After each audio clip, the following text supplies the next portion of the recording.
irin wanga zamanin da ake tafiya funtu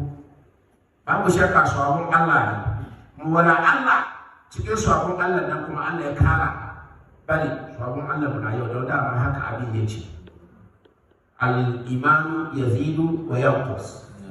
imani yana karuwa kuma yana ragewa da me yace karuwa da bauta sai idan kai kokari kana kiyaye farillu cikin kiyaye farillun da shi da ka samu kwaro kana yin nafili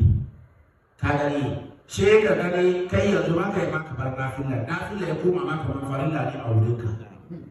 an fahimta wani kuma na fama da farilla ka ga bambanci saboda yawan biyayya ga Allah subhanahu wa ta'ala kace yi shi Allah ya wuce maka zuciya ya jawo ka kusa da shi she ibada ya koma ya zama sauki ka gani wani ya yi shi abin nan wata bai san cikin alkur'ani ba wani kuma ba zai iya yi wani ba bai karanta qur'ani ba kuma dukkan su makarantar qur'ani mai bambanci saboda kullum karanta wannan shi Allah ya sauwaka mai ba zai iya yi rana ɗaya ba bai karanta qur'ani ba wani kuma da ya zama duk da makarancin alkur'ani ne amma ya ga dama ya karanta ya ga dama ya ajiye to cikin haka sai ga shi kuma yana nisa da alkur'ani an fahimta sai da babu shakka sabon Allah wani punishment da wani jan kuɗi amma daga wani ne daga gare mu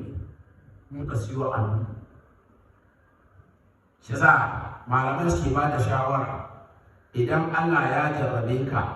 kana cikin wani tabi'a mugun tabi'ar da ba ya da kyau sanda kace so ka bari farko step da za ka yi ka canza abokananka mutane da kace tare da su wala Allah su ce taimakonka insha Allah da kara da su farko step ba ka kara ganin su ba ka kara jin firan wannan su akon Allah da kusa ka zo ka step kenan insha Allah shi daga cikin ikon